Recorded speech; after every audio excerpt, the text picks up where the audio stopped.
Think about the final act of The Conjuring.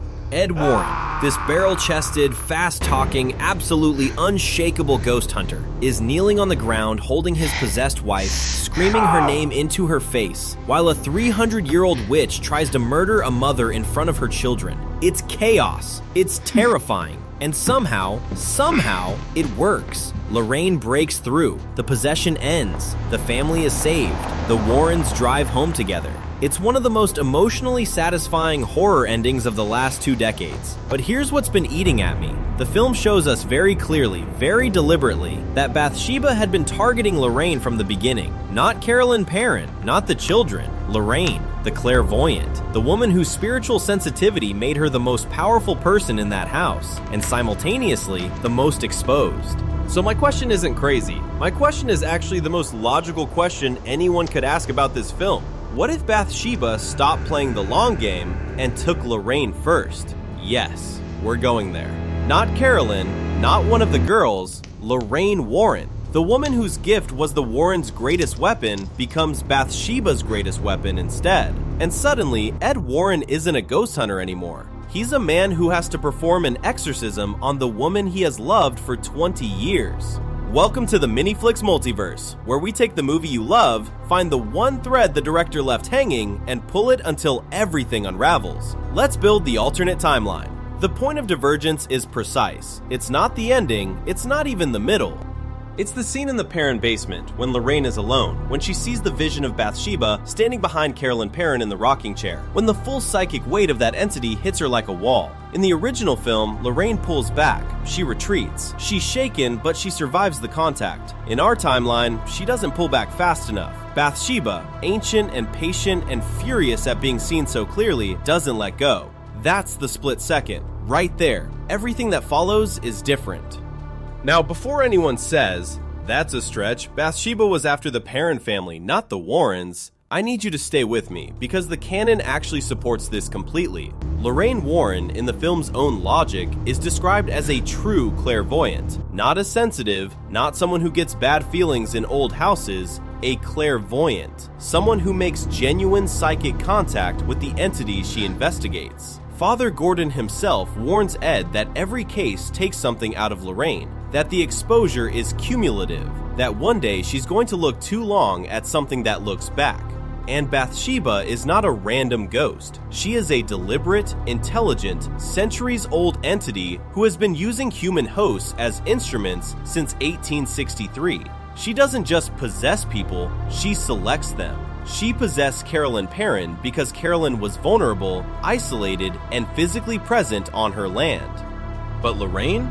Lorraine walked into that house and saw Bathsheba clearly, saw her true form, her position, her intent. For an entity that has survived 300 years by operating in shadow, that kind of exposure is a threat. Bathsheba doesn't retreat from threats, she eliminates them. Or better yet, she recruits them. So here's what happens immediately after the point of divergence. Domino 1. Lorraine doesn't come back upstairs. Ed gives her 10 minutes, then 15. Then he goes down himself and finds her sitting perfectly still in the basement, facing the wall, hands folded in her lap. At first he thinks she's praying. She's not praying. The clue that something is wrong isn't dramatic, it's quiet. Lorraine turns to look at him, and she smiles. And Ed Warren, who has spent 20 years reading spiritual atmospheres for a living, feels something in his chest go cold, because it's almost her smile. It's her face, her voice, her mannerisms, but the warmth is gone. What's looking at him from behind his wife's eyes is something that has never loved anything in 300 years. It's wearing Lorraine like a coat. Domino 2. Ed can't tell anyone. Not yet. And this is where the script gets psychologically brutal, because here's what we know about Ed Warren from the canon. Ed is the front man. He's the lecturer, the showman, the one who talks to journalists and stands at the podium. Lorraine is the one who actually knows. His confidence in every case is downstream of her certainty. When Lorraine says the entity is real, Ed acts. When Lorraine says leave, they leave. She is not just his wife, she is his spiritual compass. So when that compass is gone, when the person he depends on to tell him what's real is now the thing he needs to be afraid of, Ed Warren is completely alone in a way he has never been in his entire career. And he can't tell the parents. Think about what happens if he does. Roger Perron already wants to throw the Warrens out of his house. The police think Ed is a fraud. Father Gordon isn't there yet. If Ed announces that his own wife has been possessed, the operation collapses. The Perrons are left alone with an active demonic presence and no protection. The children are at risk. So Ed does what the film has always shown him to be capable of. He compartmentalizes. He keeps Lorraine close, keeps her visible, tries to maintain the appearance of a functioning investigation, while privately trying to reach her, trying to find the real Lorraine underneath. This is the man who held a possessed woman in his arms and talked her back. He genuinely believes he can do it again. He cannot. Domino 3. Bathsheba uses Lorraine's gift as a weapon. Here's the devastating part. Lorraine's clairvoyance doesn't switch off during the possession. Bathsheba now has access to everything Lorraine knows, every psychological pressure point of the Perron family, every weakness in the Warrens' investigative strategy, every spiritual understanding Lorraine has developed across 2 decades of casework. Bathsheba doesn't just understand the battlefield, she is the battlefield now. She begins redirecting the investigation, subtly at first, suggesting the wrong rooms, misidentifying the spiritual signatures, steering Ed away from the one piece of evidence that could break the case open. When Carolyn Perron starts showing the early signs of possession, possessed Lorraine tells Ed it's stress, sleep deprivation, grief. Ed believes her. He always believes her. And Carolyn Perron, who in the original timeline gets the Warrens' full attention and protection, is now being actively ignored, because the woman the family trusted to protect them is engineering her destruction. Domino 4. Drew and the investigators figure it out before Ed does. This is the detail that makes Ed's arc genuinely tragic. Drew Thomas, the skeptic, the camera guy, the one who's been quietly documenting everything, catches it on tape. A moment where Lorraine is alone in a hallway and her behavior is wrong. Not possessed movie wrong, subtle wrong. He brings it to Brad, who brings it to Ed, and Ed Warren, for the first and only time in his career, refuses to see what's in front of him. Because it's Lorraine. He pushes back. He defends her. He tells Drew the footage is misleading and the stress of the case is making everyone paranoid. And the investigators, who respect Ed but cannot unsee what they've seen, are now in the worst possible position. The man leading the operation is compromised by love, and the entity in the house knows it. Bathsheba has been counting on it. Domino 5. Carolyn Perron becomes fully possessed. On schedule. Because without real protection, the original plan proceeds. Carolyn is taken completely. She goes for the children. But this time, when the crisis breaks open and Ed finally cannot pretend anymore, when he's standing in that room watching Carolyn attack her children, he turns to Lorraine for guidance. And Lorraine smiles at him again. That smile. And Ed Warren finally understands what he's been refusing to understand for the last 6 hours. He's been alone this whole time. Now we arrive at the sequence that rewrites everything. Ed Warren has 2 possessed women, 5 children, and no backup.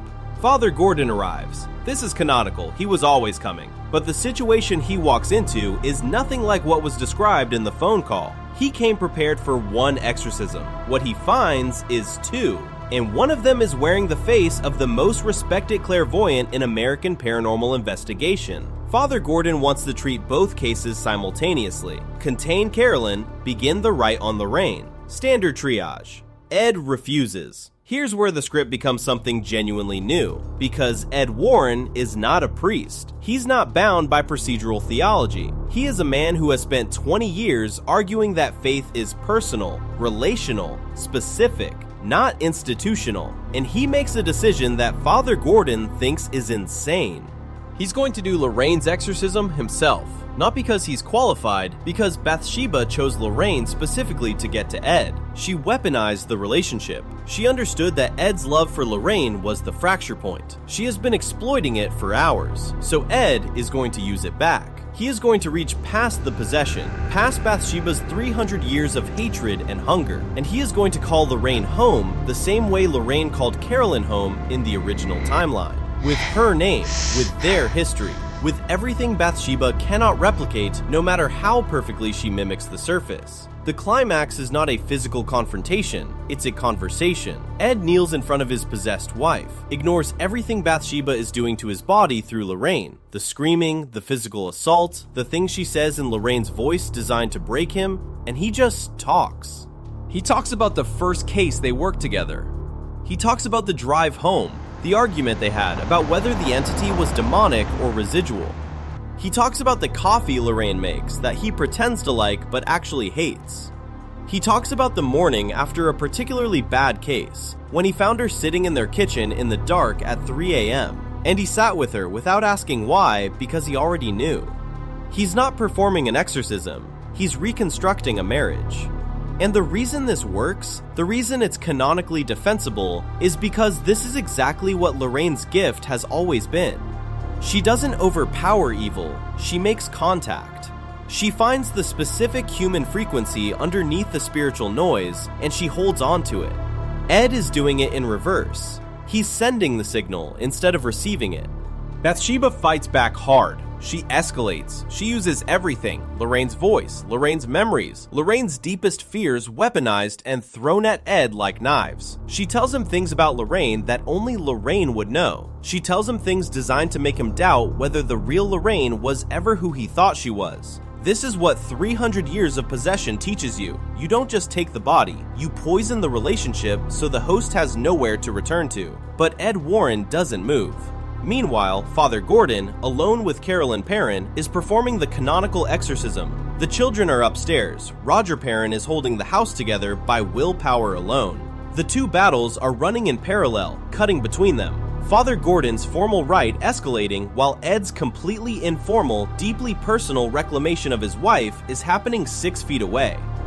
And here's the moment the alternate timeline earns its ending. Carolyn breaks first, the same way she broke in the original film, through the love of her children. Father Gordon calls the girls in. They speak to their mother, and Carolyn Perron fights her way back. Bathsheba, split between two hosts, weakened by the exorcism, feels the Carolyn anchor snap. And in that moment of division, Ed says Lorraine's name one more time. Just her name, not a command, not a prayer, just her name. The way you say it when you've been looking for someone in a crowd and you finally see them. Lorraine Warren comes back.